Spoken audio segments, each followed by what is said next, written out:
and we don't second guess. Unapologetic, we're bold and we're loud, shining light on the left shady crowd. Oreo Express, rolling down the track, exposing the lies, ain't no turning back. Conservative fire, we're speaking the truth. At Oreo Express, this one's for you.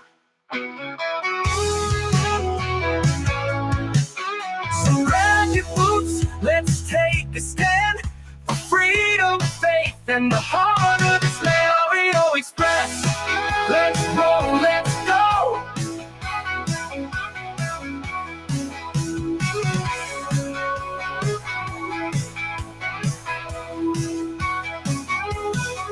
So grab your boots, let's take a stand for freedom, faith, and the heart of this land. Oreo Express, let's roll. I hear every day about the products you all wish MyPillow carried. Well, guess what? We probably do. Slippers, bathrobes, pet beds, blankets, mattresses, sleepwear, loungewear, duvets, comforters, pot holders, aprons, oven mitts, and so much more. And they're all on sale. For example, get our best-selling standard MyPillows for only $14.98. Body pillows, $29.98. 6-piece bath towels or kitchen towel sets, just $29.98. Multi-use MyPillow 2.0s with pillowcase, $9.98. Save $40 on our Spring Percale and Giza Dream bedsheet sets. Any size, any color, and so much more. So go to MyPillow.com or call the number on your screen. Use your promo code to save up to 80% on all MyPillow products. And I've never done this before. When you spend $100 or more, you're going to get 2 standard MyPillows absolutely free. That's right, folks. Absolutely free. Welcome back. Josh here, Oreo Express. I hope you're all having a good day today. And it is Monday, May 19th. We're moving along, right, guys? Thanks for tuning in. We appreciate it. If you're just popping in, hit that like, share this out. We can't do it without you, folks. And we want to say thank you, thank you, thank you. As you can see, if you guys weren't here yesterday, we're doing some rearranging. So the lighting's a little off. I got to work on the lighting after this show. Looks a little different in the daytime than it does at night. And last night, obviously, when we were doing the last one, it was a little bit darker outside. So we're going to be working on that. Want to say once again, thank you for tuning in. I appreciate y'all. Let's see what we got here. Let's go over. No, not wrong button. Wrong button. Trying to see some of the comments here. Hunter's in the house. How you doing, Hunter? We got Trina. How are you doing, Trina? Appreciate you. C. Marcia's in the house today. Old Uncle Bill made it, guys. I told you he would be here. You guys kept saying, nah, old Uncle Bill's not going to be here. He's here. Cade, Texas, working and listening. Have a great day, y'all. Thank you for joining us, Cade. Let's see. Nola's in the house. Says, hi, Josh and Oreo Army. Susan K. Spencer. Let's see who else. Go down here. So thank you guys for tuning in. If you would, share it out. Let folks know we are live here. We're going to talk about, again, it's still topping the news right now, which is Biden's cancer cover-up.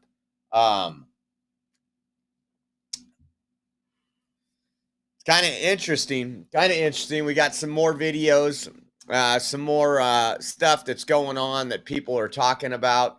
And we're going to be covering all of that and also the Palm Springs deal. There was a leftist who was a suicide bomber at a clinic, a reproductive clinic. And so we're going to cover some of that, even let you listen to some of a manifesto he left that he recorded.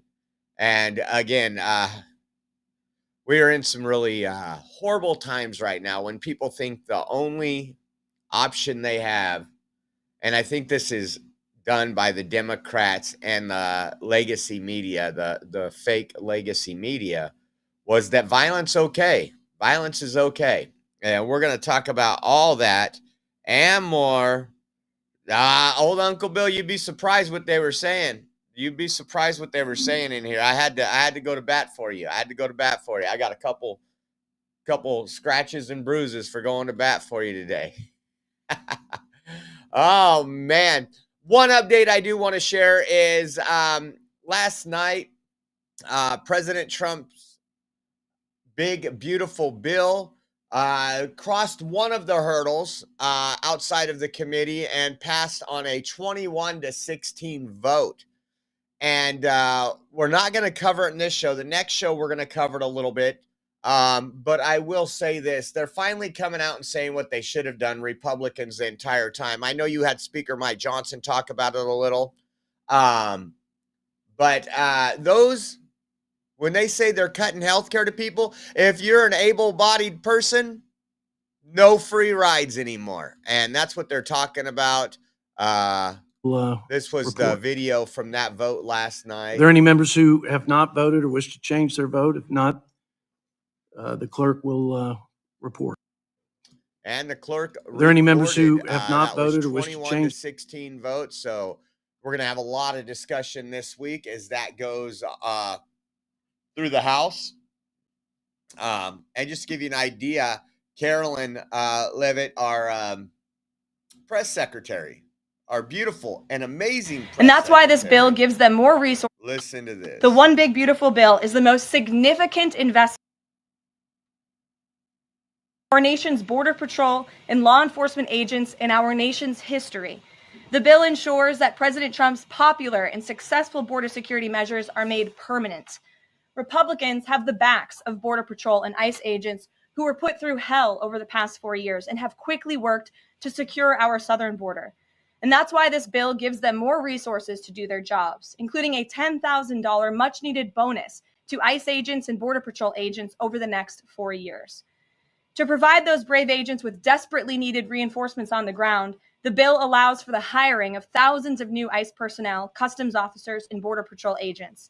These significant hirings will empower President Trump to continue delivering on his promise to carry out the largest mass deportation in the history of our country.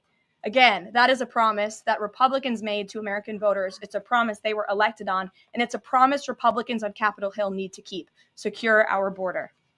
To supplement those efforts, the bill's funds will fund the completion of President Trump's signature border wall. As a result, 701 miles of primary wall, 900 miles of river barriers, 629 miles of secondary barriers, and 141 miles of vehicle and pedestrian barriers will be constructed when this bill passes, along with cutting-edge technology to secure our homeland from dangerous, illegal aliens. Dangerous, illegal aliens, and we know we have a lot of those. Also, another thing I'll touch on, not in this show, but just breaking, the Supreme Court ruled 8-1 that Trump can take away temporary protection status from, I think it was about 350,000 Venezuelans. So that was an interesting ruling. We'll talk about that on the next show.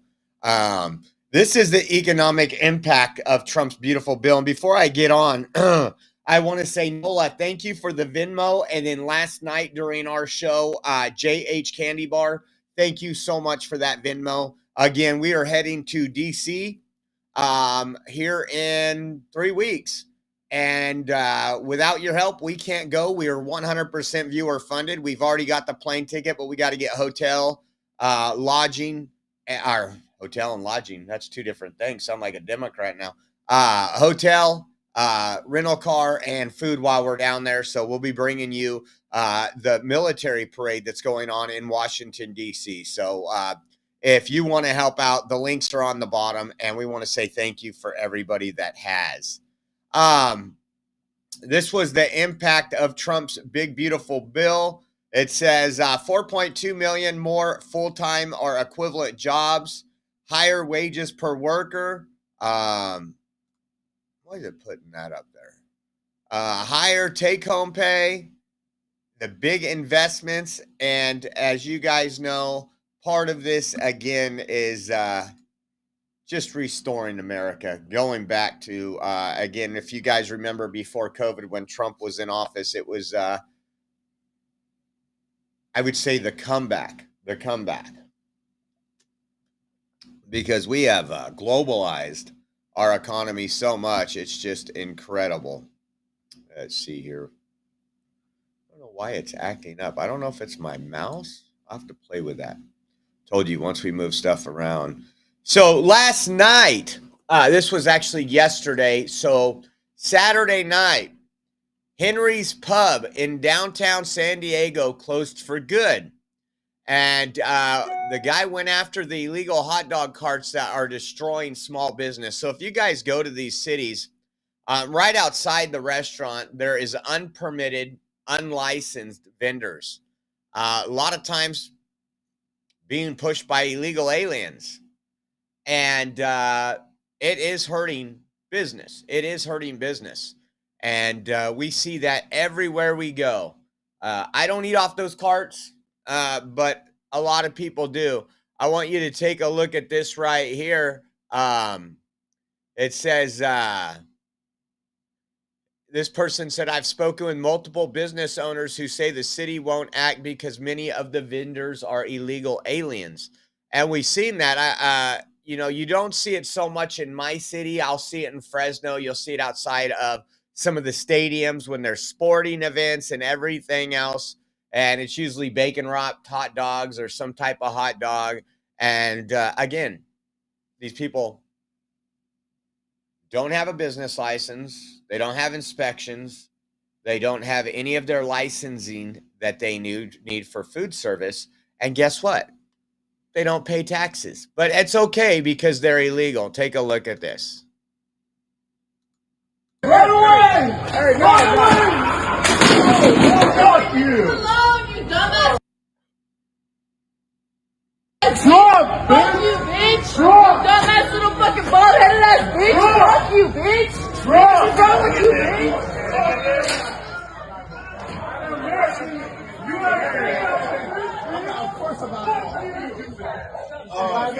You like Siri out with this bitch? We want to scam motherfuckers on their credit cards? Fuck you! You scam ass bitch! Fuck you!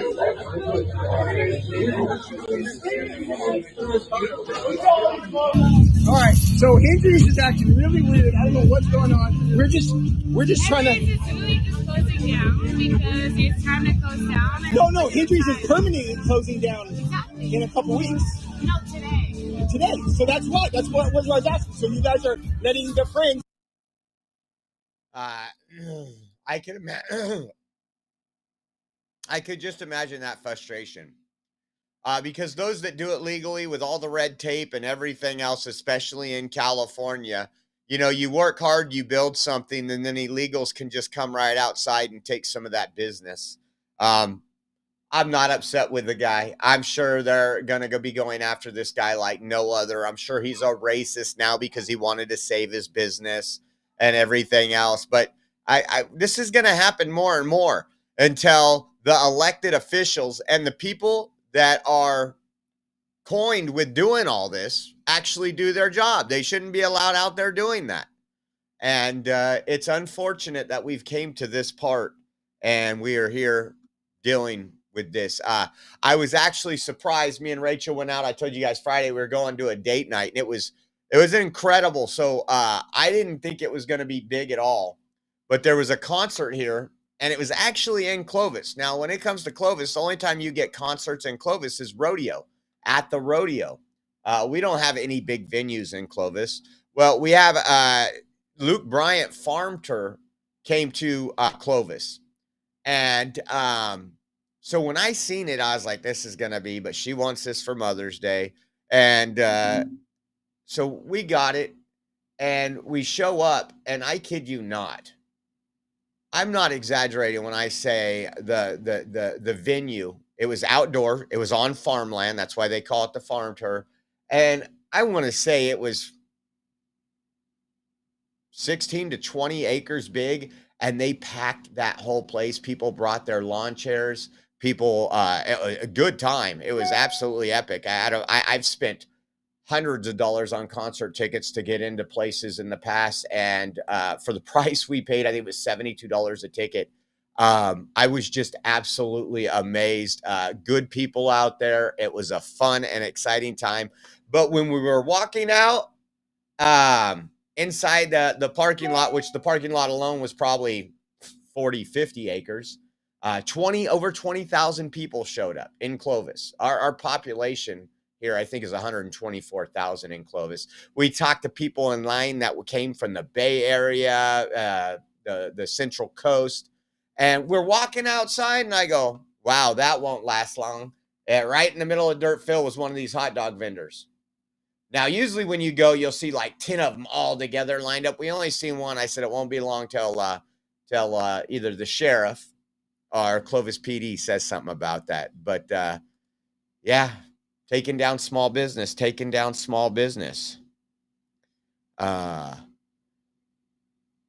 This is before we get into the Joe Biden cancer cover-up. This came out. CBS News chief steps down.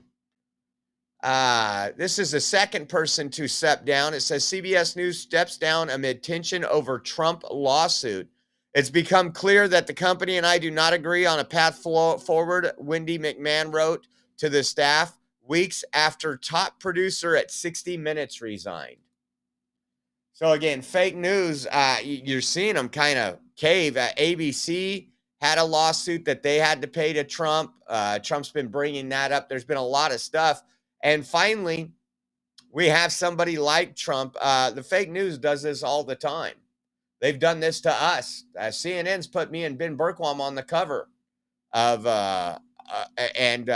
again, just defamation and everything else. But when you're the little guy, you can't do nothing about it. But Trump has fought back, and he is fighting back. And look at, they're dropping like flies. Now, we played this last night. We had a premium stream, but again, we're going to play this right now. So over the weekend, I think it was Friday evening, some audio was released. Part of the transcript of when Joe Biden was being investigated by the DOJ for his mishandling of classified documents. And if you remember, the Democrats have literally at every road, Joe Biden could do no wrong. He's never misspoke. There was always an excuse for something that he forgot or he couldn't. We were lied to. We covered for the last 4 years how bad his cognitive health was, how bad his mental abilities were. We've played, I mean, from him shaking hands with the air to him not knowing how to walk off stage. And I think one of the biggest blunders was the event where he actually challenged Trump to a debate, and Trump went in there and mopped the floor with him. And there was just so much video going around. He was fragile, frail. And so I want you to listen to this. This was her audio. Completely mentally unfit, and just listen to the questions and then see if he ever answers the question or he just goes rambling on. Take a listen. And this will lead us into the cancer cover-up, guys. Take a look. So during this time, we were living in Chambers Road, and there were documents related to the Penn Biden Center or the Biden or the cancer shot or your book. Where did you keep papers that related to those things that you were actively working on? Well, I don't know. This is what, 2017, 18, that area? Yes, sir. Remember, in this time frame, my son is either been deployed or is dying. And so it was, and by the way, there were still a lot of people at the time when I got out of the Senate that were encouraging me to run in this period, except the president. It's not a mean thing to say, but he just thought that she had a better shot of winning the presidency than I did. And so I hadn't at this point, even though I'm at Penn, I hadn't walked away from the idea that I may run for office again. If I ran again, I'd be running for president. And so what was happening though, when did Bo die? May 30th, 2015. Was it 2015 he died? 2015. I think it's 2015. I'm not sure the months, but I think that was. Yeah. That's right, Mr. President.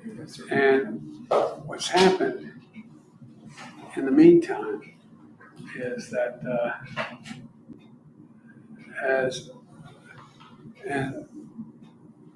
Trump gets elected in November of 2017? 2016.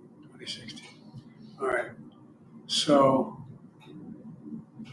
really quick, he don't remember when his son was deployed. He doesn't remember when his son died, when he was diagnosed. He doesn't remember when Trump took office. He doesn't remember when the inauguration was. He doesn't remember where he left office. This is a guy that you had running supposedly, he wasn't running the country, but supposedly Democrats were fighting for. The Democrats said, this guy is sharp as a tack. And this is, remember, when Robert Hur came to the congressional hearing, he said that they couldn't file charges on Joe Biden because there's no way they would ever stand, because there's no way a jury would convict an old, fragile, senile man. Why not 2017 here? That's when you left office, January of 2017. Okay. But that's when Trump gets sworn in. Right. January. Right. Correct. Okay. Yeah. Correct. And in 2017, Bo had passed, and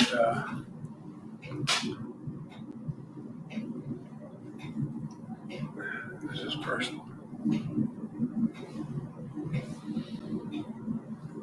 The genesis of the book and the title, Promise Me Dad, was I know you're all close with your sons and daughters, but Bo was like my right arm, and that was my left. These guys were a year and a day apart, and they could finish each other's sentences. And Bo, I used to go home on the train in the period that I was still in the Senate.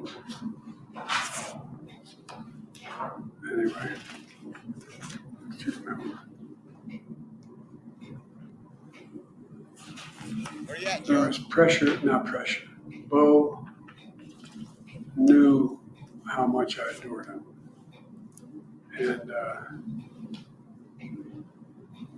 And this sounds, maybe this sounds so, everybody knew how close we were.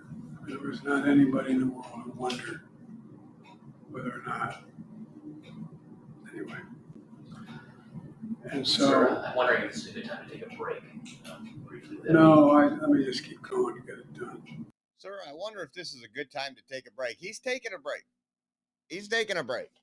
Now, the reason why this is, I think... So during this time, we were living in chambers. I actually, on, what was it? On one of the Sunday morning programs, they actually had somebody who will say, oh, the Republicans messed up by putting this out.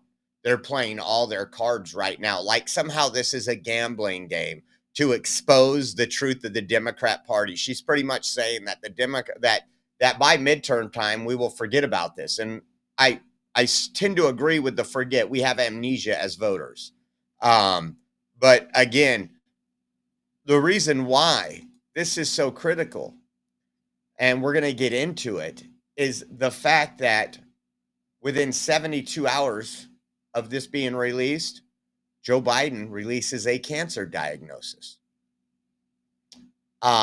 which many, and I would be agreeing with this, say he's had this cancer for quite a while he was president.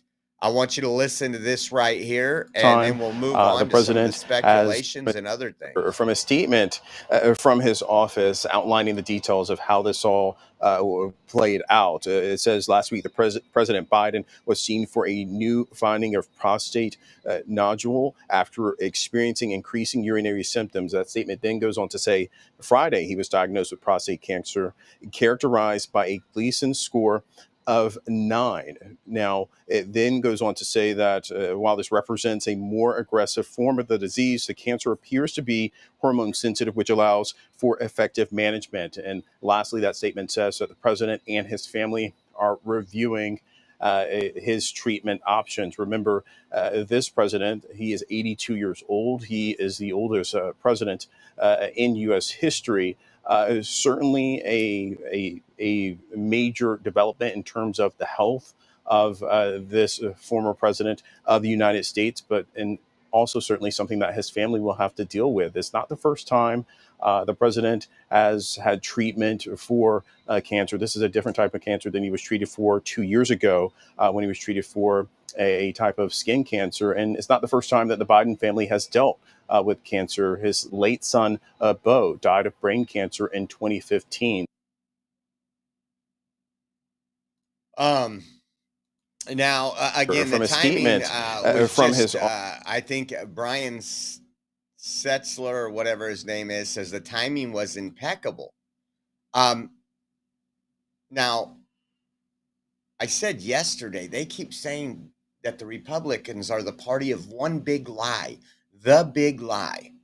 I think we know better than that. Take a look. As we see from the headlines. Yeah, exactly. As we see from the headlines. Yeah, exactly. I was just about to say that. Chris Murphy says, quote, no doubt Biden suffered cognitive decline while in office, and you're seeing everyone having sort of a different approach. Hold on, let's play this one first. That was audio obtained by Axios of President Biden meeting with special counsel Robert Hur, having trouble remembering when his son Beau died. Now, ahead of the release of the book Original Sin by Jake Tapper and Axios' Alex Thompson, some of Biden's strongest surrogates are confronting questions about how they defended the then president's condition. I do not believe that Joe Biden has a problem leading for the next 4 years, because he's done a great job of leading for the last 3.5 years. Was he capable to run again? I have no idea. I don't have a medical degree. I have not seen evidence that our president is not up to the task of running for and continuing to serve as president. The average American thought that the two candidates who ran for president for most of last year were both too old to serve. Clearly, that was a concern on the minds of most Americans. All right, my panel is back. How much fault? So we've watched the big lie. We've watched the cover up. We've watched the change, the shift. Even the people like Jake Tapper, who are covering up for him, saying he was great.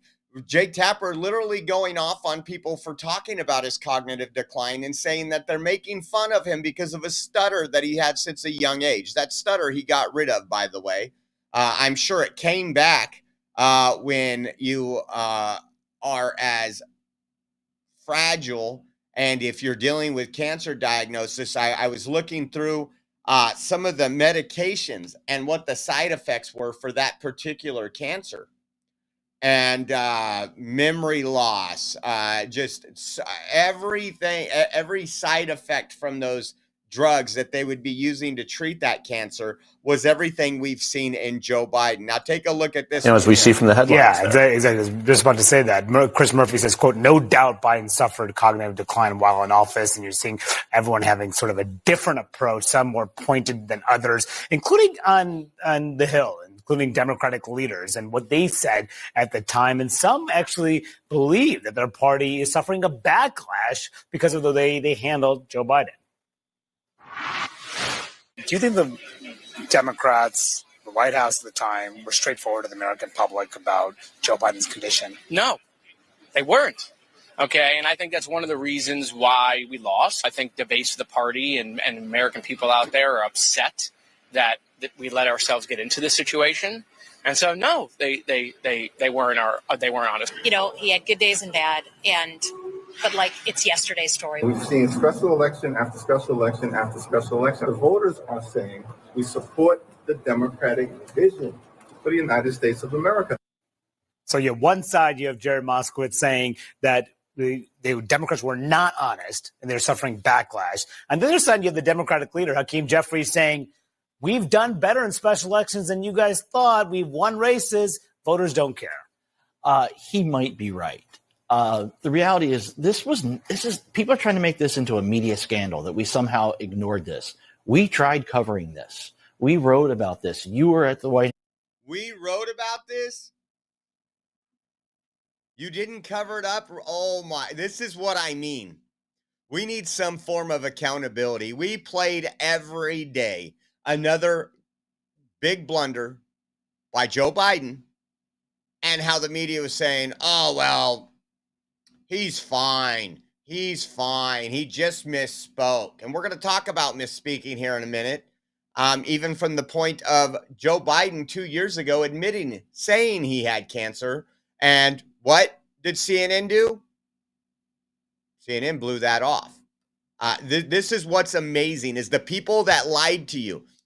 Democrats wouldn't have had a platform. Nobody could have believed the Democrats. Nobody would have heard the Democrats without MSNBC, CNN, and all the other left-wing propaganda networks like ABC and CBS. And now they're saying, oh, we tried to warn people. Holy cow, you can't make this stuff up. I was on the Hill. I spoke extensively to Chris Murphy a little over a year ago about this. I remember being one of the first reporters to talk to Ro Khanna the morning after that fateful debate on CNN. They were defending him publicly. And look, I can't go into what was said off the record, but off the record, I wasn't getting much different reaction from the Democrats on Capitol Hill. Mm-hmm. And ultimately, they have to figure out how they're going to deal with this. We were trying. And look, the only reason we're getting all of these details now is because Democrats lost. Yeah. Right. And look, and we talk about the views of the Democratic Party. One poll about the optimistic about the future of the Democratic Party among Democrats. 35%, just 35% are optimistic. Those are Democratic voters. That is down 22 points from a year before. The party will only come out of the wilderness given some time and the rise of whoever we shall see. Back during this point in the second term of the Bush administration, very similar. Democrats were down on their luck after John Kerry just lost. And then suddenly the rise of Barack Obama happened. And Hillary Clinton, there was a very contentious primary, but this will only be fought out during a primary in 2027, 2028. Until then, if Biden stays engaged, it's going to be the same old storyline, backward looking and forward looking. But he barely. Remember, speaking of forward looking, that was the talking point. That was the talking point that the Democrats run with after that Axios report came out about the taped interview was, listen, we're just going to look forward. We heard Chuck Schumer say that last week, saying, hey, do you think there should be backlash for the Democrats covering up for Biden's mental decline? Listen, we're going to look forward. Again, they don't want to be accountable. They don't want anybody to hold them accountable. Oh, hold on. Okay, I'll have to fix this. Hold on. Let me do something really quick. I gotta fix this. Dang it. Copy. Let me minimize this one. And pull up the other one.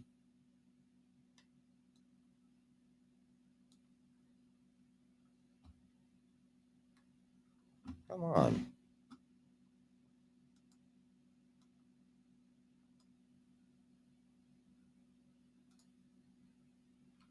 Okay, here we go. Let's do this. I got it figured out. Let me close this, and we're ready to rock and roll. Listen to CNN's Brian Stelter saying that the timing of Joe Biden's announcement that he had cancer, coming days after that audio. How is it reaching people? Look, this is breaking news that came just about 2 hours ago, and it is now rippling through, television media, online. How are people consuming this? How is it reaching people?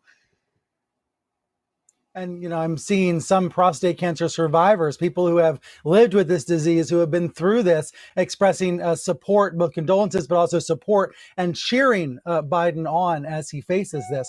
The timing, Jessica, is just extraordinary. We know from the statement from his personal spokesman that Biden learned of the diagnosis on Friday. Well, what was the biggest Biden story on Friday? It was the release of those audio excerpts from his conversations with Robert Hur back in 2023. This was the audio that Axios obtained, almost certainly from the Trump administration, showing memory lapses. And you heard a lot of people on Friday talking about that audio being hard to hear, even excruciating to hear. Biden showing his age on those audio tapes that had never been heard by the public until now. So on the day that story was breaking, Biden was facing this personal news. At least that's according to the statement from his personal spokesman. So you have that as one element of the timing here. And then you have, as you and Paul just acknowledged, this book coming out, one of the biggest political books in several years.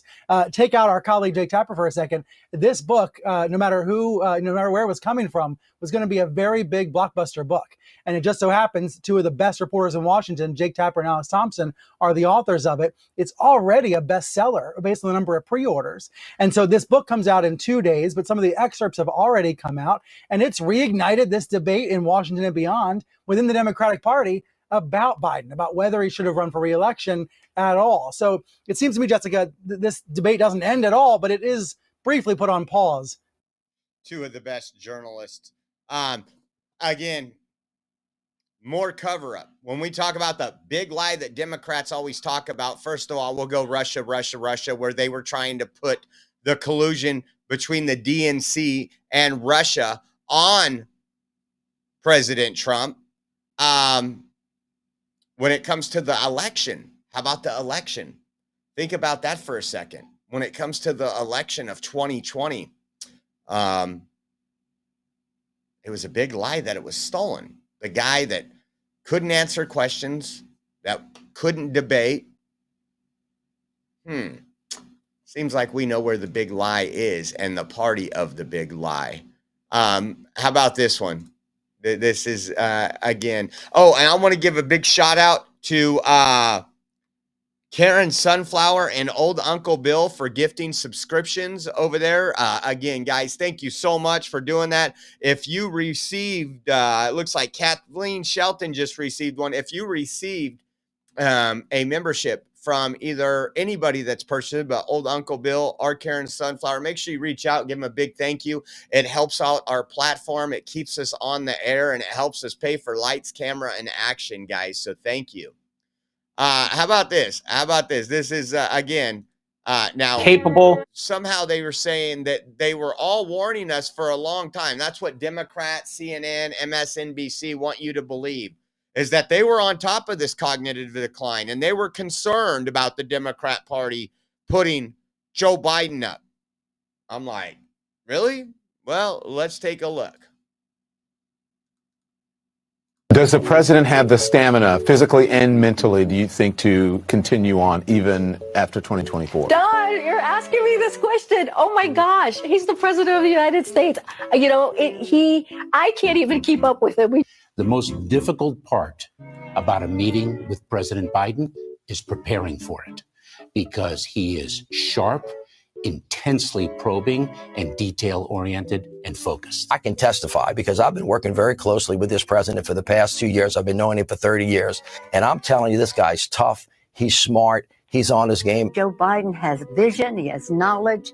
He has a strategic thinker. The president is focused. He's detail-oriented. He's always thinking about the big picture. He is engaging. He is capable.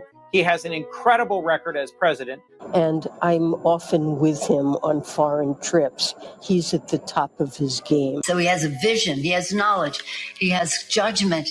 He has a strategic thinking. I met with the president, 5 or 6 weeks ago, and he seemed fine to me. I have complete confidence in the president.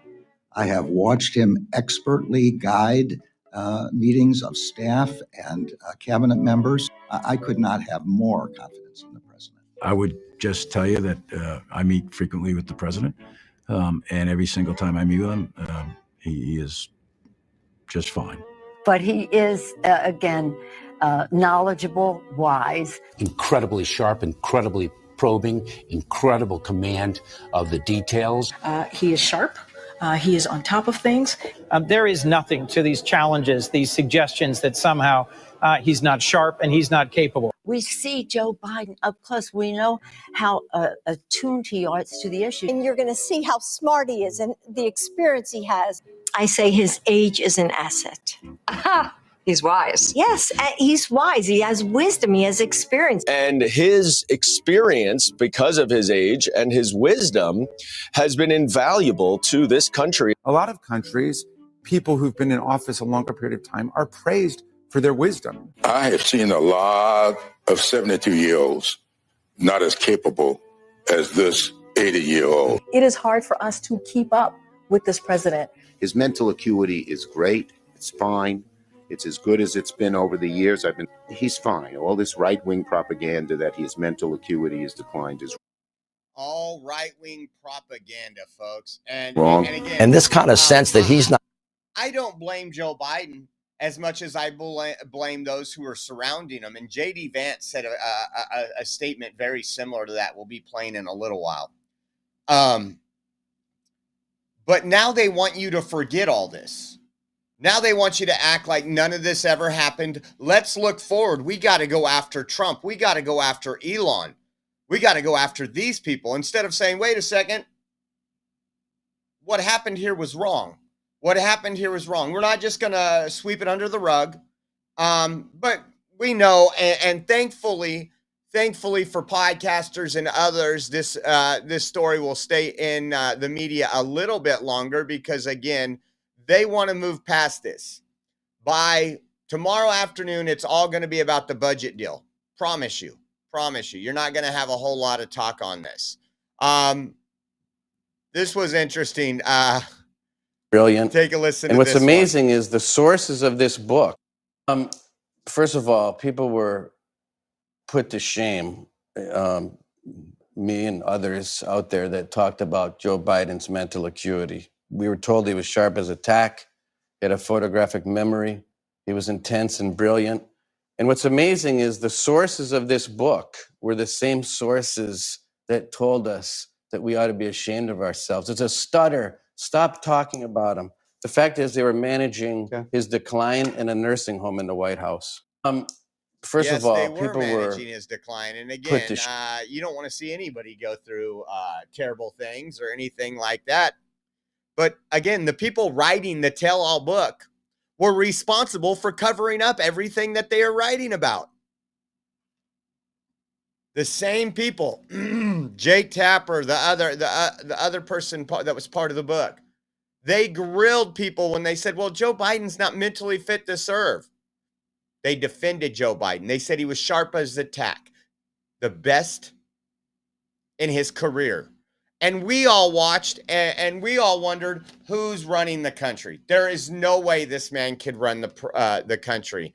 Here is now what do they want you to do? They want you to forget about the tape. David Axelrod right here says that all the talk about his cognitive decline and everything else should be muted. We shouldn't talk about that now because he's been diagnosed with cancer. When we're gonna bring some videos for some specialists, there was no way this cancer just popped up now.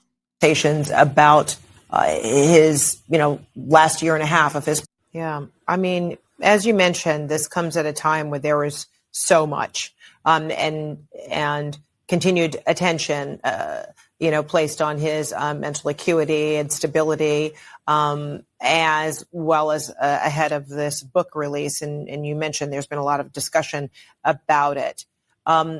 His medical condition now, his announced medical condition now, do you believe that silences or delays a lot of conversations about his, last year and a half of his presidency for now?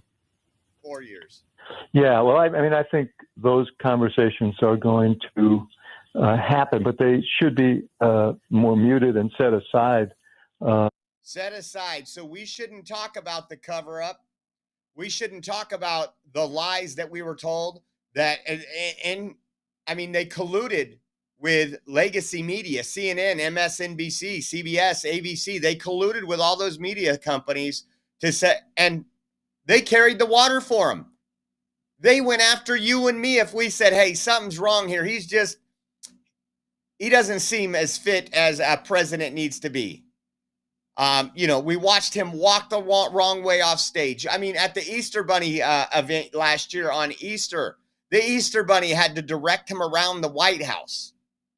I mean, these are not things that you would expect from a world leader, especially a world leader of the United States, the most powerful nation in this world. But they want you to mute. Don't talk about it. Don't talk about it. We're going to forget about this. We're going to try to leave this out of the history books. That's what Democrats are working on right now. For now, as he's struggling through this,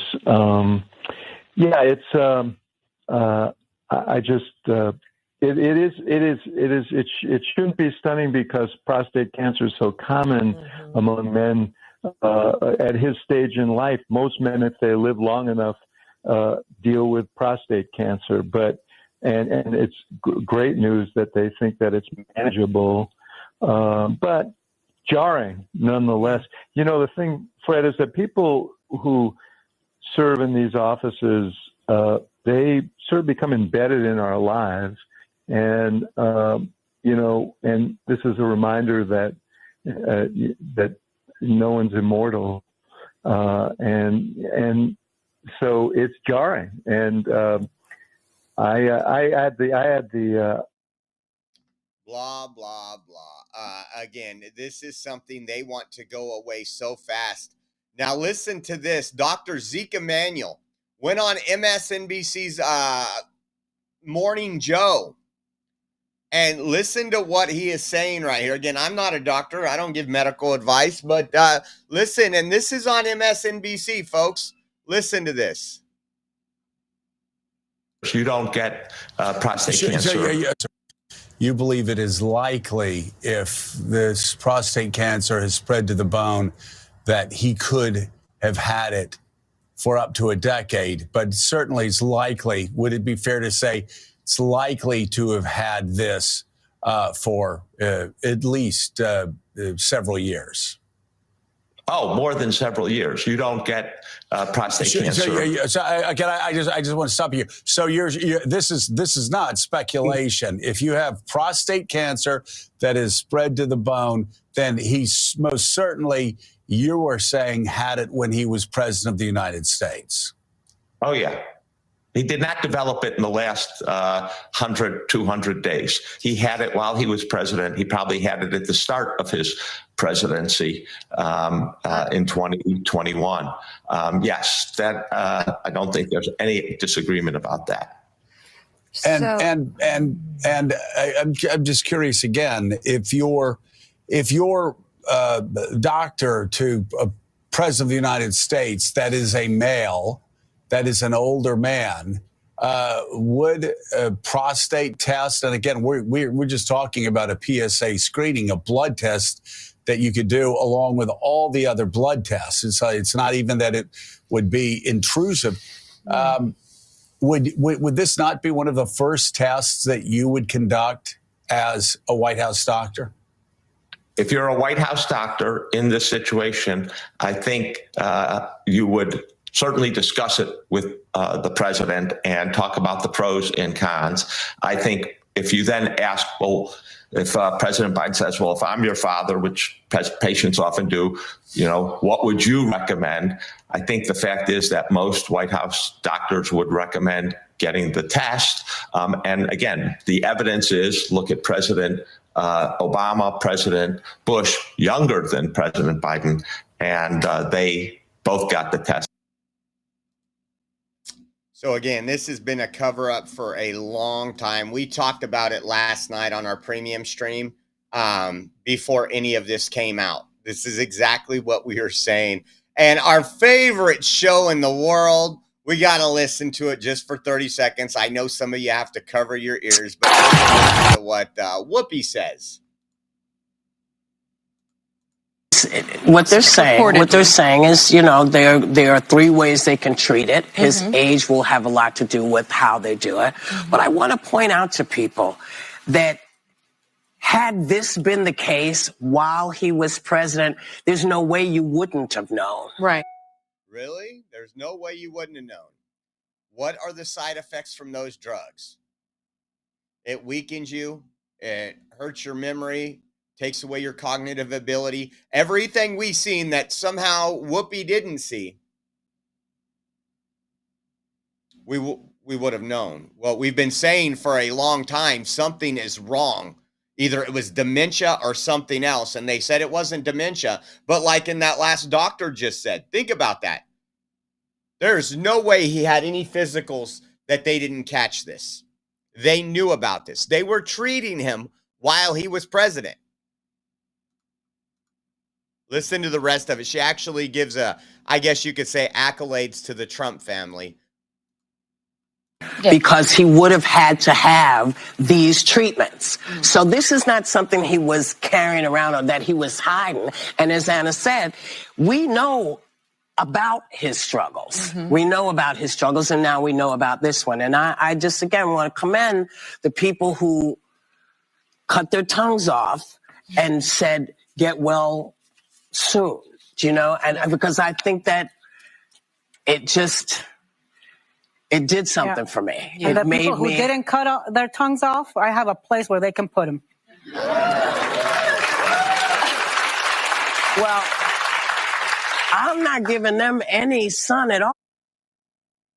So once again, they're going to keep pushing this narrative, the same narrative they pushed for years. There's still going to be some that are going to say, oh, man, what just all of a sudden it was that aggressive. It was already metastasized into his bones just in 120 days.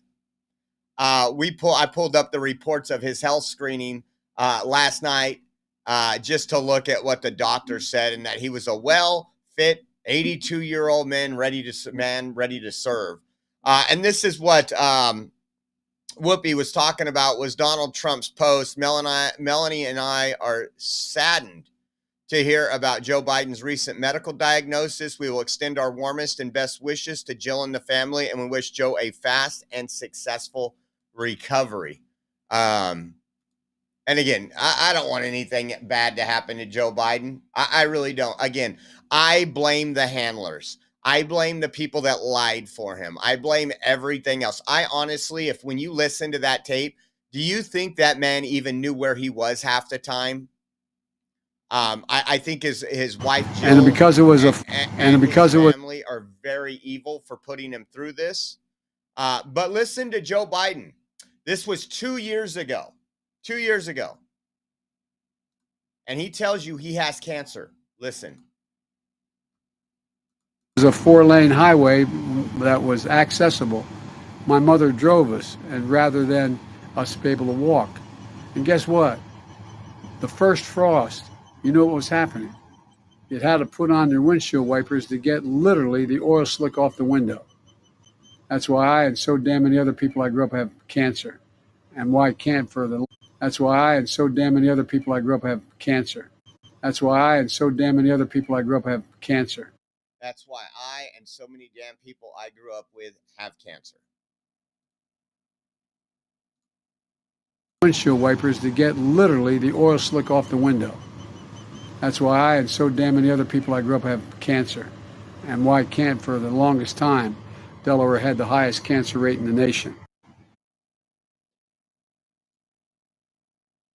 Now, guess what the media did when he said that 2 years ago? Oh, he misspoke. Joe Biden doesn't have cancer. He's fine. And then just 2 years later, after very damning tapes come out from a DOJ investigation where he doesn't remember when Trump took office, when he left office, when his son died, when his son was deployed. And then they were scrambling. What do we do? What do we do? This is going to hurt the Democrat Party. He got diagnosed with cancer. This man's had cancer. This man's had cancer. What else? How about this one? Most frequent cancer in men. Can you give us any idea of what Biden's prognosis? Do you believe there's no way he did not know that he had prostate cancer? You know, my condolences go out to Joe Biden and his family, but I have to say that in my expertise as a urologist, prostate cancer like this doesn't come on just overnight. This happens over a long period of time. We know prostate cancer is the second most frequent cancer in men. Can you give us any idea of what Biden's prognosis may look like for someone at his age of 82? You know, Gleason 9 cancer is one of the most aggressive forms of prostate cancer there is and can spread to different parts of the body very quickly. And so it is a kind of one of the highest grades prostate cancer that anyone could get. It's very unusual to hear that someone has prostate cancer where they're annually being followed up. And the fact that we just find it at a Gleason 9 is just pretty much unheard of in this day. So, again, you have multiple doctors coming out, putting their reputation on the line, really. These aren't political figures. These aren't political hacks. These aren't people that are supporting one candidate or one party over the other. These are just people saying, wow, you know, I've been practicing medicine for 35 years. I'm a urologist. I've never seen anything like this. And I think you guys know exactly what that means. And I want to show you on Google search engines, you can actually find out what people are searching for. And check this out. This was from Mark Mitchell from Rasmussen Reports. And it says, this is why they announced the diagnosis. Biden dementia, the search term being used. Look at that skyrocket right there. Let me pull off the bottom overlay really quick so you can see.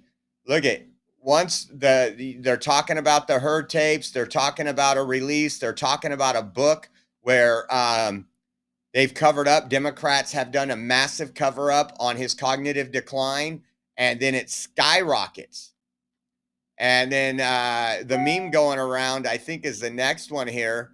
And it says they leaked the Biden herd tape, released the prostate cancer news. And again,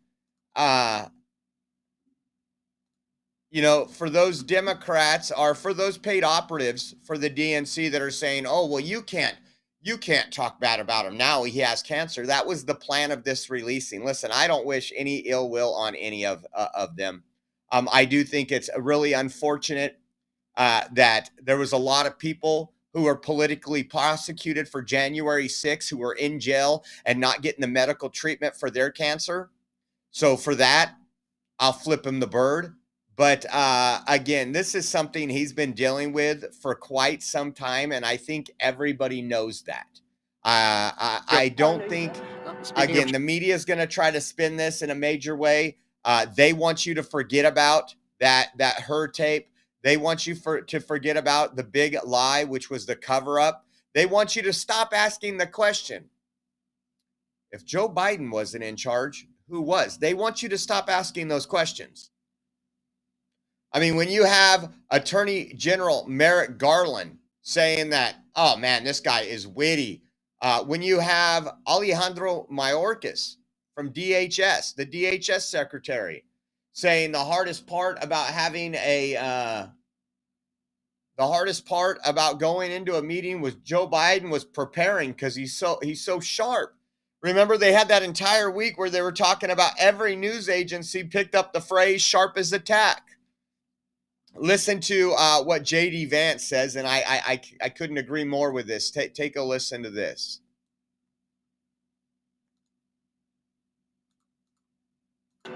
No, you don't. Speaking of Joe Biden, sir, do you have any thoughts on his diagnosis? Yeah, look, I mean, first of all, of course, we wish the best for the former president's health. And, you know, it sounds pretty serious, but hopefully he makes the right recovery. Like, I will say, whether the right time to have this conversation is now or at some point in the future, we really do need to be honest about whether the former president was capable of doing the job.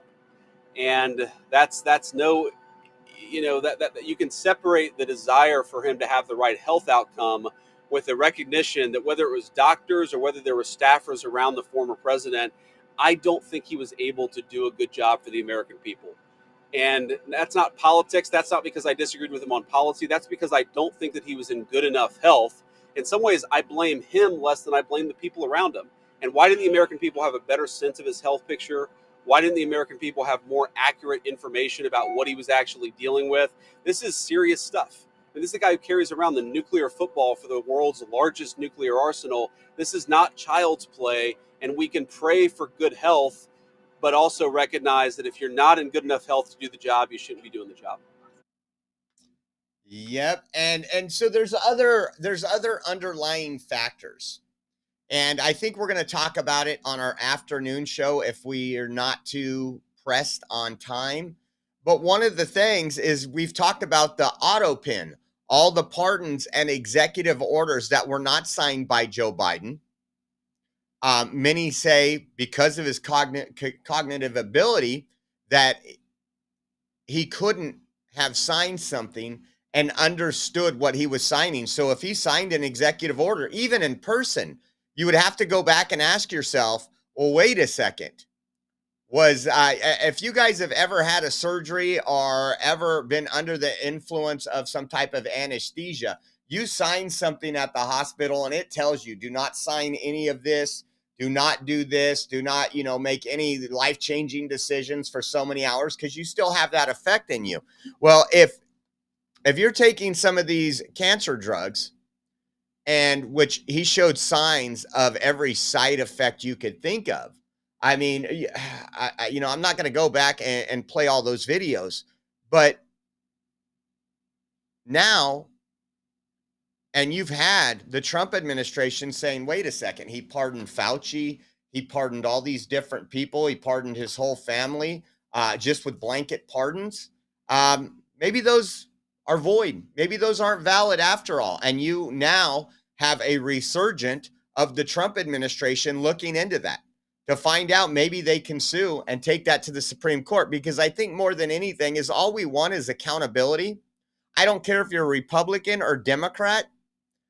We want accountability. There was Republicans during the COVID thing that was mask up. You need to stay in your home. We should fine these people. Let's put them in jail. On the Republican side, folks, I want those people. I want them to pay. That's a stain in our country that we'll never get back. I mean, I live in California. We're in Central California at the Oreo Express Studios right now. And when you think about what Gavin Newsom tried to do, forcing children, saying that children wouldn't be able to enroll in school. Luckily, it didn't go through unless they got a vaccine. That Joe Biden came out on stage, Dr. Fauci came out and said, if you get this, you will not get COVID. You cannot pass it on. Even though we had evidence, there was studies out there showing quite the opposite. And they're still pushing this jab today. So Democrats are scared because of a lot of the things that Joe Biden did can now be called into question. So they're going to double down. They're going to fight. They're going to act like he just woke up last week with cancer, even though it's in advanced stages. I know Laura Loomer came out, I believe it was in July 2024, and said that she had information saying that Joe Biden was terminally ill. And she got a lot of flack, a lot of kickback from people. But now if you go back and look at her post, it seems more and more the case that it was in fact true. Again, I don't want to go back to debate night either, where me and Matt were covering the debate between Trump and Joe Biden. He couldn't even get down the stairs that were like 4-inch stairs without the help of his wife. Again, guys, it's I don't care what party you're from. I want accountability. I don't care if my favorite Republican congressman has been lying to us and everything. I want to know, and I want to replace him with somebody that's going to at least have the will and support the constituents and listen to the constituents. Not worry about another election. Not worry about getting that seat back. Not worried about those prime deals with Big Pharma. And I think I don't know if that'll happen in this administration or not. But in our next show, also, we're going to talk about the Kash Patel interview with Dan Bongino and what they talked about over the weekend. That was a huge bombshell. We don't have a time in this one. But one thing I thought that was just funny, that one of the best things that broke the internet. We all know Congressman Sarah McBride, a man who identifies as a woman, puts on woman face all the time. He got absolutely roasted. Take a look at this. It says, I'm heartbroken to learn of President Biden's diagnosis. President Biden has faced immense challenges throughout his life with resilience and grace. I know he'll face this battle with the same strength and dignity. My prayers are with him, Dr. Biden, and their entire family. And Bad Hombre put, let this be a reminder. Routine prostate exams save lives. Make sure to schedule yours, Congressman. And you look up here, obviously she's identifying as Congresswoman, but I just thought, what an epic takedown. What an epic takedown. Like that's another reason why sometimes you do pull up social media and you're like, oh, the same stuff. I just need to turn this off. And when you see that, you're like, man, that 30 minutes I just spent on X was well worth it. That was epic. All right, so now we're going to get into the bombing that took place in Palm Springs, California. For those of you who've been watching for a while, we've done plenty of live streams in Palm Springs, California. We've been there reporting on some stuff. And I want to show you, we're going to get into who did it, why they said they did it, and take a look at this. I mean, it was absolutely, when I got the alert, I looked online and I was like, man. So if you guys didn't know that over the weekend, outside of a fertility clinic, a pro-life fertility clinic, there was a suicide bomber to be exact, that blew up his car. The good part is there was some injuries, but he was the only one to die. Take a look at some of this this overhead footage of this location.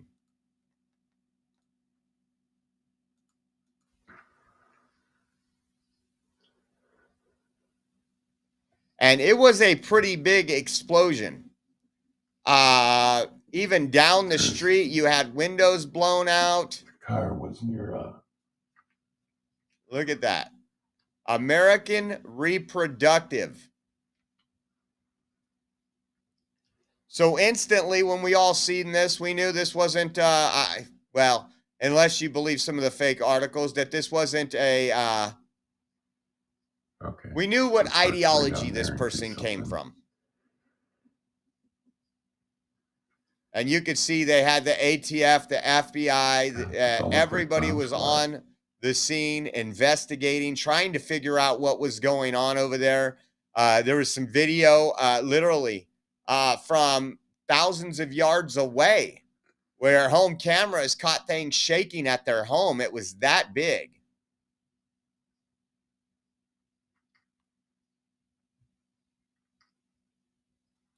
Also want to report that everybody inside that facility was safe, and so they are alive. He didn't get his goal of what he wanted to do, which was mass destruction of the, I guess you could call it, the pro-life movement. Here is a CNN video. So our breaking news is you are looking live at images out of Palm Springs, California, where a bomb, according to the mayor of Palm Springs, a bomb went off near a fertility clinic there in Palm Springs, that this happened in or near a vehicle that was parked near that fertility center. Again, this is a place where people would go to try to get fertility treatments, to do IVF, to do IUI, things like that. That's what a fertility clinic does. And so we are told by the doctor that runs that clinic that all of his staff is accounted for. But we do know, again, according to authorities, that there is one fatality. Josh, as we're looking at this scene, which is big, it is pretty spread out. We talked about how significant the damages to that building, but as this photographer zooms out, you can see just how much of a scene this is, how big the scene is. What do you make of the posture? We know the FBI is there on scene, ATF. This is being taken obviously quite seriously. We saw the dogs out there sniffing around. Tell us a little bit about what's going through all their minds right now.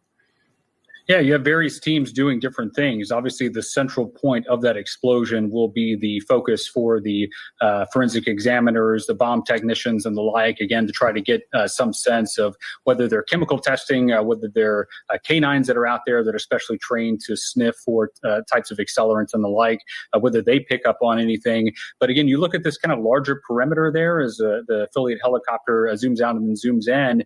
That's all going to be subject to what's called a video canvas as well. And that's because one thing that, if it does turn out that this was intentional, which again, we stipulate, we still don't know what the actual cause or motive or any of that was right now. But investigators would try to determine whether this was something that happened in real time, that was detonated by someone who he or she was actually impacted, in the explosion. So again, you can imagine the ideology behind the person that did this. Here was when they identified the person.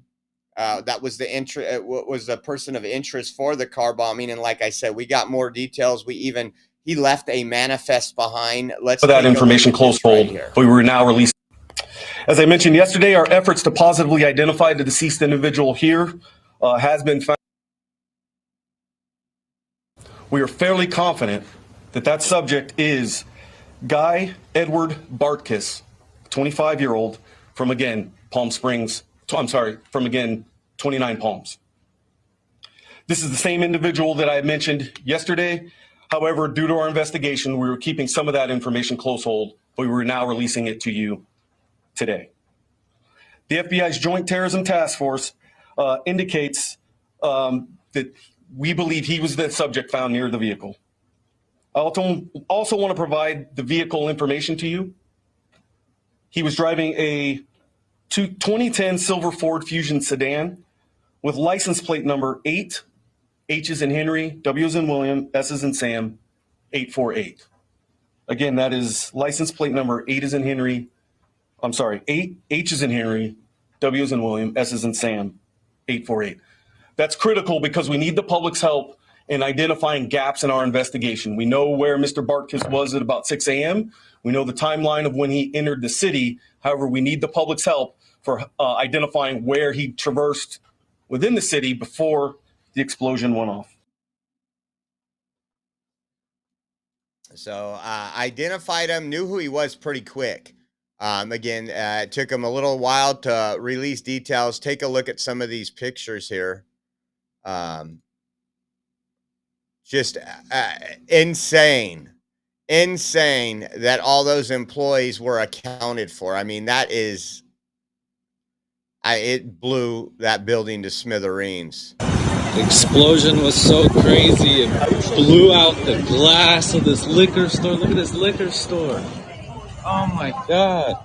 All from this explosion. Poor guy. Damn. This liquor store got from the explosion. Look at this, dude. Damn, crazy explosion. Glass and everything everywhere.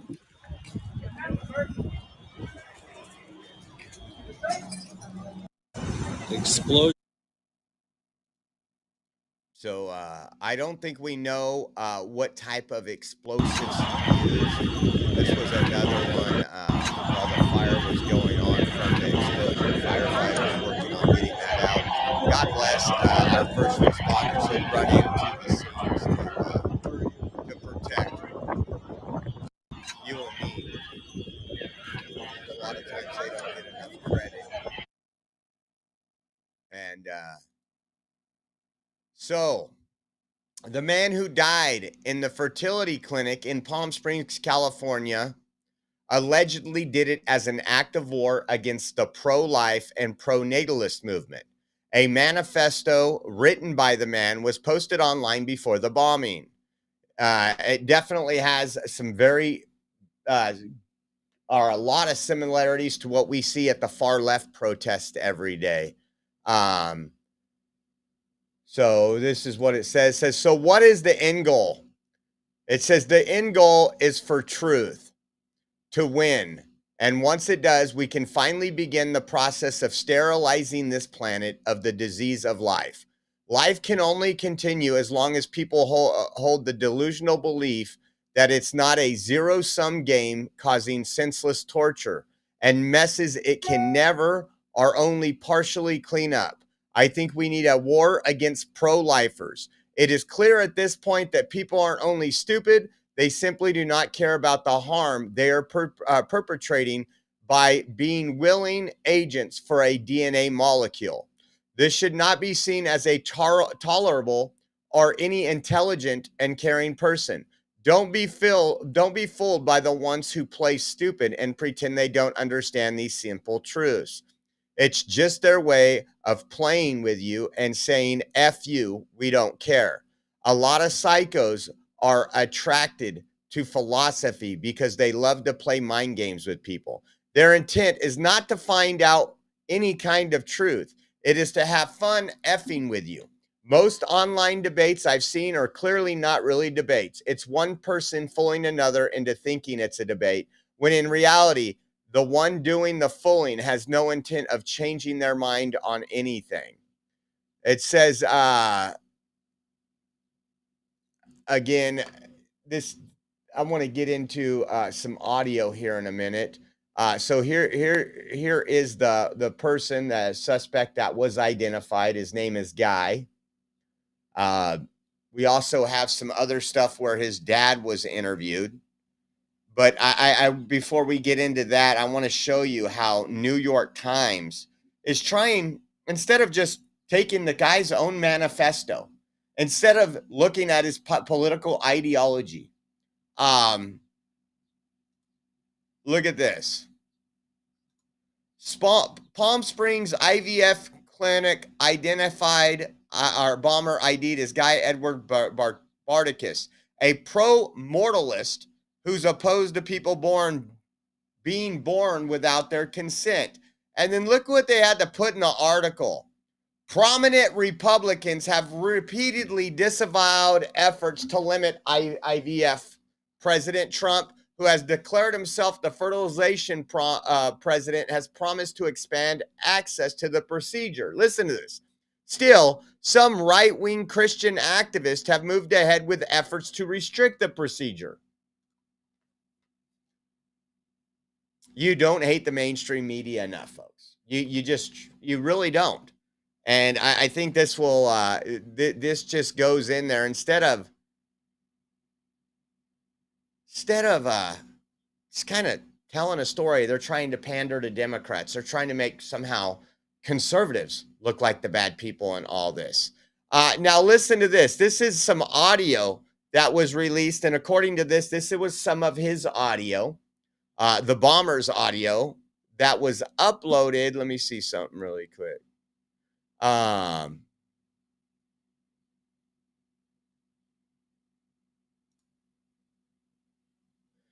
Says, as confirmed by the FBI's Los Angeles field office assistant director Akil Davis during a press conference, the blast targeted an American Reproductive Center fertility clinic. It says Bartkiss, who was the bomber, left a 30-minute audio manifesto, widely reported by outlets like BNO News and the Los Angeles Times, where he identified as a pro-mortalist. Listen to some of this. Okay, so I figured I would just make a recording explaining why I've decided to bomb an IVF building or clinic. Basically, it just comes down to I'm angry that I exist, and that nobody got my consent to bring me here. And I know what you're going to say. How could we have got your consent because you didn't exist? Blah blah blah.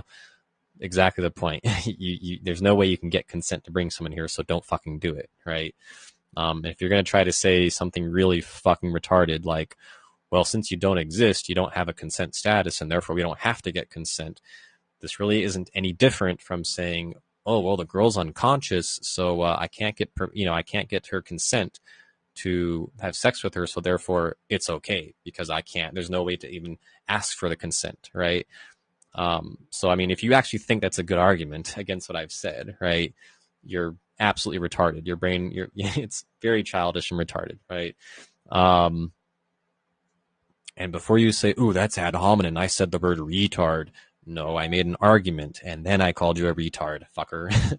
So it's not ad hominem. Ad hominem is when someone just name calls, and that's it. That's what ad hominem is, fuckhead. You people, some of you motherfuckers are just too fucking stupid. Okay, anyways. So, yes, the point is, obviously you get people's consent to bring them here, so don't do it. It's that fucking simple, right? This is not complicated logic. This is not complicated ethics, okay?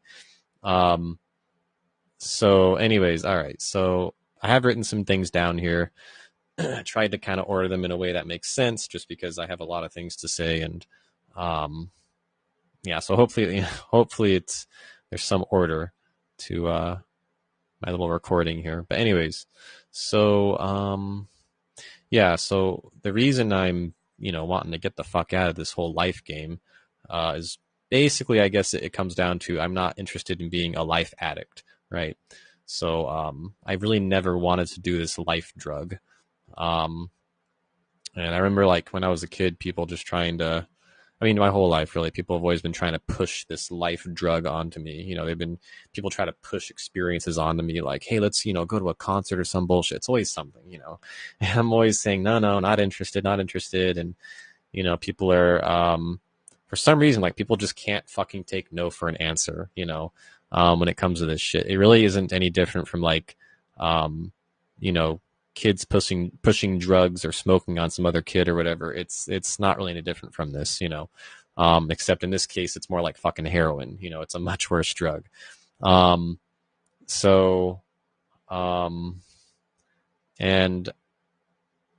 also, yes, life is a drug. It really is very analogous to a drug. I know some of you assholes are going to get all triggered at me saying that, being negative, about life.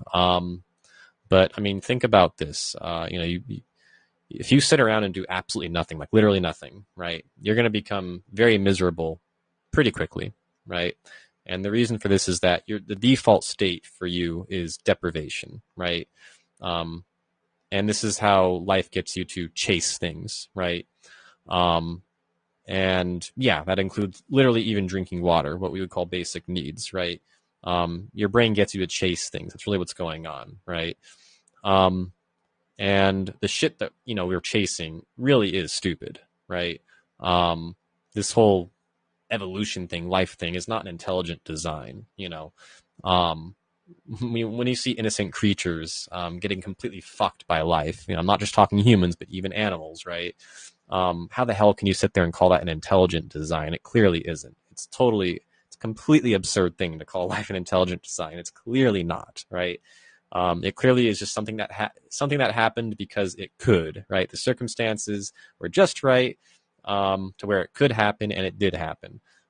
It's not, evolution isn't really doing anything on purpose, right? It's just evolving. It's just happening. That's it, right? So it's not intelligent, and that's why I use the word stupid a lot in reference to the shit people are chasing, the shit people are doing, and what life is doing. It's stupid. I'm not saying that just because I'm upset about it. I'm saying that because I've thought about it, and I think the word stupid really does apply. Okay. I tend not to use language too loosely. So, okay. So, yeah, all this just to say, life itself really is just, it's a big drug addiction, right? It's just chasing absolute nonsense. And I've pretty much seen this since I was a kid. I've pretty much known it since I was a kid. As a kid, I wasn't able to put words to it, but some part of my brain kind of understood it, right? Because I really wasn't very interested in anything. I really didn't want much, and as I've gotten older and older, more aware, I started to realize, like, oh, this is a really nasty game. This life on Earth game is really nasty. It's causing tons and tons of harm. It is a zero-sum game. Is that what it's called? Zero-sum game? Did I say that right? Hopefully I said that right. The basically what I'm trying to say is, since the default state is deprivation, basically you're being whipped constantly, okay? And the best you can achieve is not being whipped, right? Satisfying your needs and your desires, right? And which again really is just the whip being taken away, right? So as in Mendham, Gary would say, there is no carrot, there's only the whip, okay?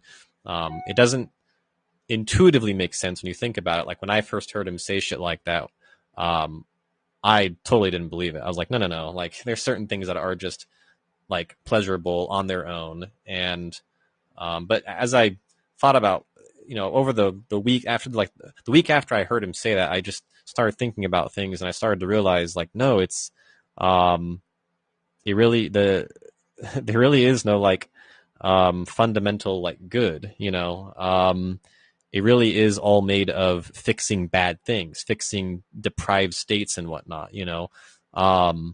it's really interesting and it's really, unfortunate, but that's just the way it is. So I'm going to fast forward this a little. Any sense. Anyways, let's see. What the hell else did I write down?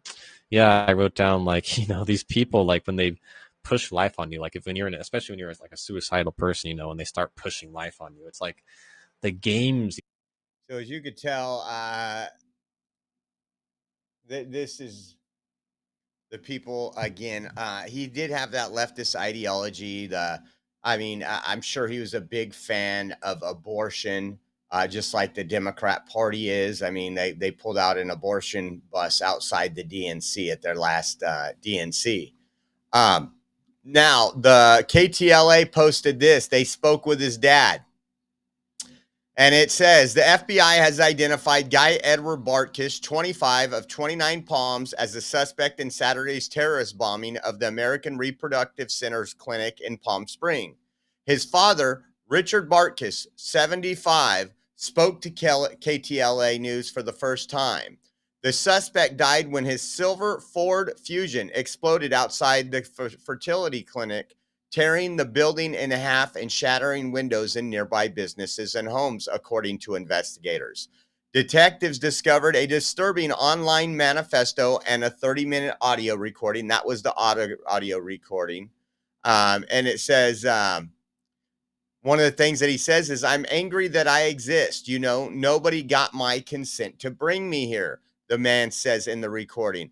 The author described himself as anti-life and stated his end goal was to sterilize this planet of the disease of life. So he considered life a disease. It said detectives, check this out, said Guy Bartkiss set up a tripod and a camera to document the attack. Though the footage was never uploaded, 4 bystanders suffered minor wounds in the explosion. Officials confirmed the clinic was closed at the time and all stored embryos remain safe. Richard Bartkiss said that he had not seen his son in 11 years. He described his son as someone who at age 9 played with matches and set fire to the family home, although he was also known as a smart, good kid. It said after he had burned down the house, he started changing a little bit. He would light fires, the father said. I was too strict for him, so he wanted to stay with his mom until the divorce came through. Mom was lenient. The father expressed that his son was a follower who was easily influenced by others rather than a leader. As a teenager, Guy was fascinated with making model rockets and smoke bombs, according to his father. The manifesto referenced a connection to another crime, the shooting death of the suspect's best friend, identified only as Sophie, in Washington state. According to the manifesto, they shared similar disturbing views. We had agreed if one of us died, the other would probably follow, the manifesto stated. Police said Sophie had convinced her boyfriend, remember this story, to shoot her in the head while she slept. Her boyfriend was arrested and charged with second-degree murder. Brian Levin, the founder of, blah, blah, blah. So again, he burned down his house at what age? 11 years old? No. 9 years old. Played with matches and set fire to the family home. And said he hadn't seen his son in 11 years. So that would have been since he was 14 if he's 25 now. Man, I guess when you have parents that aren't in your life, a lot could happen. A lot could happen. You know what I need to do? Give me 1 second. There we go. It's coffee time anyways. It's coffee time. Says, still haven't tried 1775 coffee. Now's your shot. The 1775 starter kit just dropped and only 1,000 units available. You're getting the bold dark roast that hits harder than a CNN fact check, the smooth medium roast, and the Vitality Mushroom Coffee for clean energy and laser focus, no crash. All single origin, small batch, toxin-free, and mold-free. Plus, you're also getting a gold spoon because freedom isn't scooped with plastic, a frother strong enough to stir up your coffee and your mother-in-law's political opinions, and a black 1775 tumbler that says, I don't take life advice or caffeine from a woke sea witch. $170 worth of coffee and gear, yours for $99.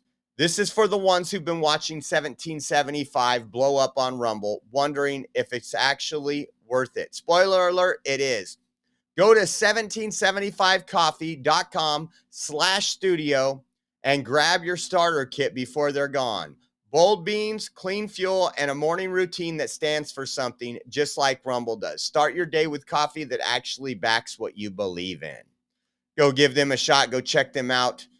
And again, thank you to Rumble, and thank you to having a free speech platform where we can bring you at least the truth, right? And show you guys what's really going on in the world. I want to say thank you for everybody tuning in. Listen, we are going down to D.C., across the country to D.C. In 3 weeks. We are going to cover the military parade in downtown D.C., and if you guys want to help out, we are 100% viewer funded. We got the plane ticket. We still need to raise funds for the hotels down in D.C., the rental car, and food while we're down there. We appreciate your viewer support, but if you want to donate and help us out, you can do so at Venmo at Oreo Josh, Cash App, $Oreo Army. We also have givesendgo.com/Oreo 2024. And if you do online banking and want to do a Zelle transfer, our Zelle link is on our website. You can go to our website at theoreoexpress.com and click the donate now button. Once again, everybody that's helped us out, I want to say thank you. And we appreciate you all. And we can't do it without you. Again, thank you for allowing us to be the viewer-funded media that you rely on. And if you haven't hit that thumbs up button, hit that thumbs up button on your way out.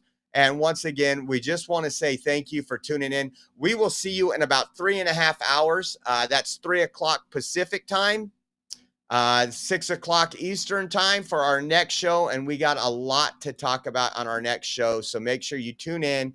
And as always, let your friends, family, and neighbors know about us. We appreciate you, and God bless.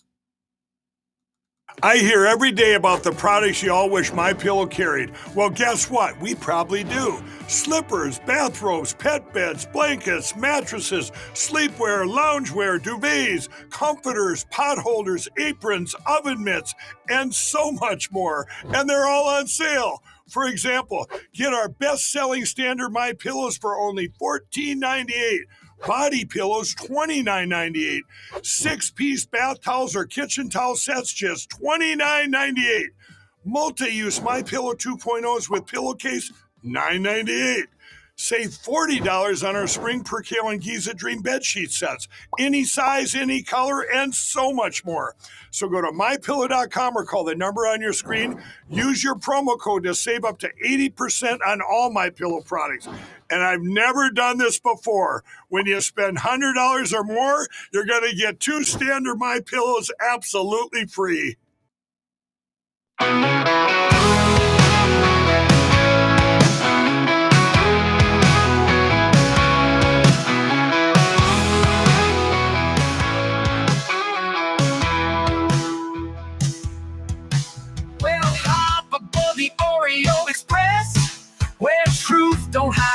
don't second guess.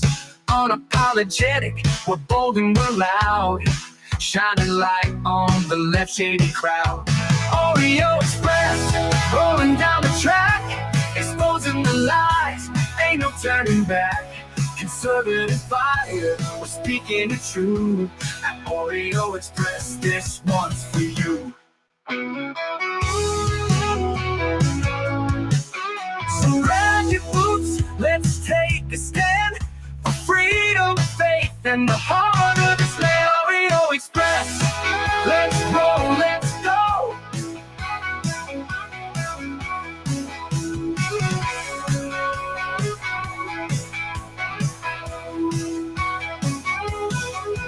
So grab your boots, let's take a stand for freedom, faith, and the heart of this land. Oreo Express, let's roll.